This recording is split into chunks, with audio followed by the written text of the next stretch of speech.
Hello， 观众朋友，大家好，欢迎收看今天晚上的恐怖怪谈。今天晚上就要世界上哪一个人的恐怖经历又发生在世界上哪一个角落呢？今天这一则还是发生在印度哈。对，其实最近我看了一些很多一些影片，都是去印度玩的，因为介绍太多印度鬼故事了、怪谈了，所以我对印度也开始产生了一些好奇。但看归看，要我去，应该没有那个胆子吧。而且去那边探险好像也不知道，有点恐怖吧。我是说人了，对。好 ，OK。那今天这一则恐怖怪谈，它其实发生的地点是在饭店。那其实饭店的怪谈我介绍了非常多，当然也发生了很多奇奇怪怪的事情。可是今天这个恐怖怪谈，这个人他所碰到的经历，我觉得跟之前的一些饭店的那些人家的经历不太一样。以前的什么鬼压床啦，要不然就是大部分都是鬼压床嘛，其他有什么？就是走廊之前还有叫什么走廊那个灯会闪的嘛，还是说有火灾警报就只有他饭店的那个，只有他房间那个门前面那个才会叫，其他都不会叫这样子。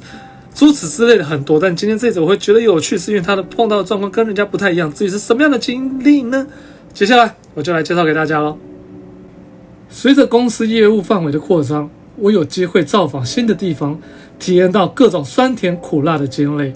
在扩张过程中，我和同事萨马尔（化名）被派往印度东部比哈尔邦的习万区，检查公司新分公司的设立进度。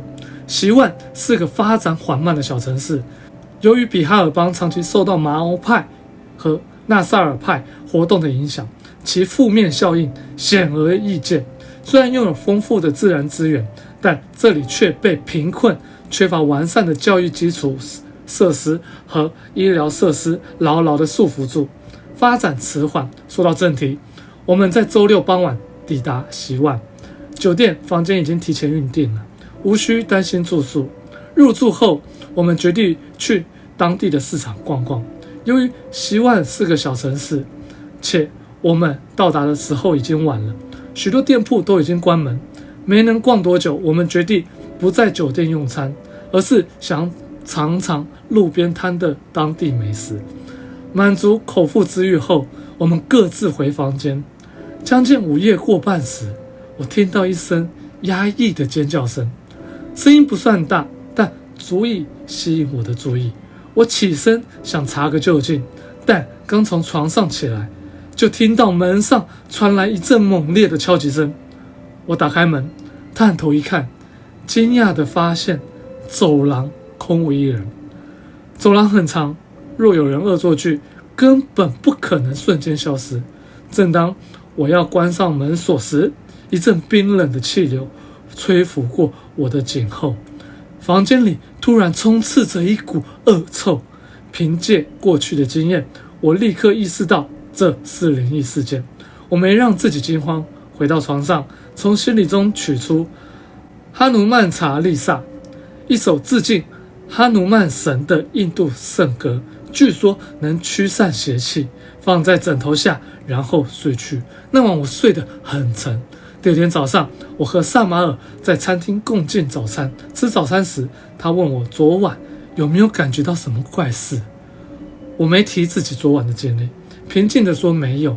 他说昨晚有人敲他的门，他查看时什么都没有发现，但关门转身后发现原本锁好的窗户大开。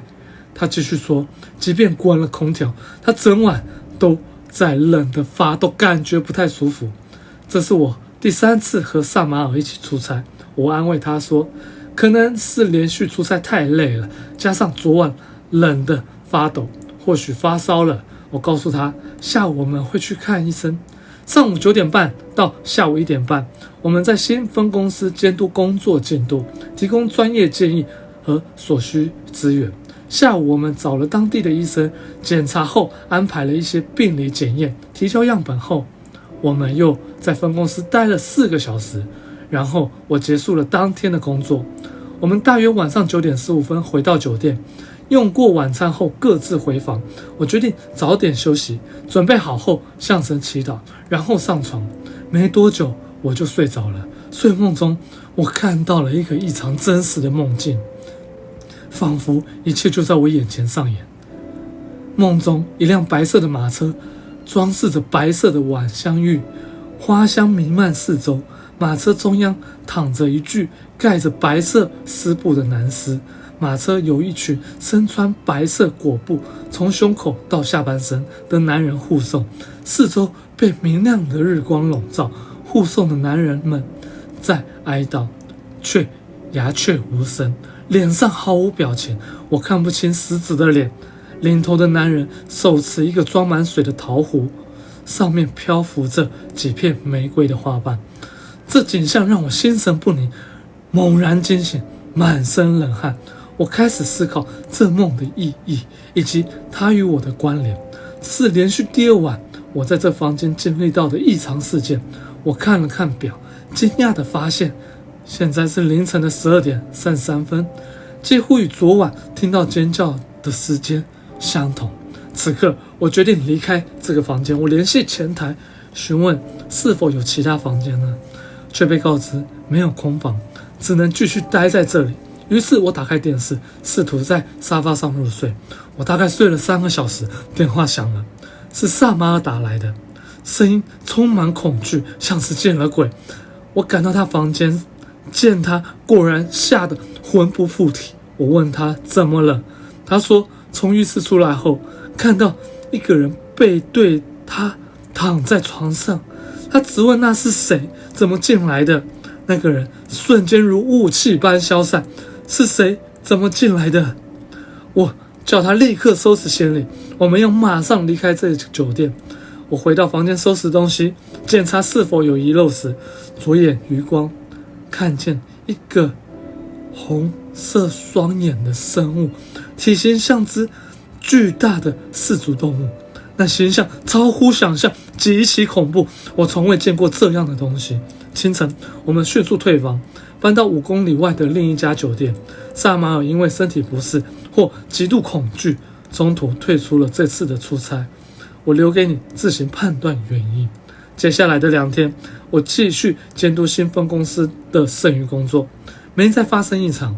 萨马尔的检验结果正常，我并不意外，因为我知道他经历了什么。但有些事仍让我困惑，那个梦和那个生物，超自然世界的秘密，实在有一点难以揣测。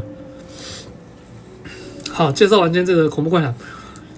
其实那个之前的一些恐怖怪谈，大部分都可以说就是那个鬼魂嘛，看到鬼魂啊，或者是碰到一些那个比较不寻常的状况。但今天这一则其实他留了一个很大的疑问，他的梦跟这个灵异事件到底有什么关联？然后说坦白，我们对好兄弟对鬼魂的一些印象，简单讲就是有可能他们就是换作人的形态。那有一些人可以看到猫跟狗，因为那个感情思念的那个会跟人比较接近，所以我比较有可能会看到。但像这种冒着红光的红色双眼的那种动物，我好像没听过，所以我觉得还蛮特别的。那今天这个恐怖怪谈，它的恐怖指数我可以给到将4.5颗星。还是说坦白了，这也是我一开始为什么跟大家讲说我会选择这则恐怖怪谈原因，是因为它真的很特别。因为在饭店我不会想说我会碰到这种东西，你说碰到黑影啊，旁边有呼吸声啊，莫名的人影啊什么之类的，我都可以觉得这很正常，稀松平常。接了这么多，我就觉得已经习惯。但这种就还蛮特别的，所以说分数才这么高。好 ，OK， 我是够上的前明，那今天恐怖怪谈就到这个地方为止，非常感谢大家收看，那我们就下周再见了，拜拜。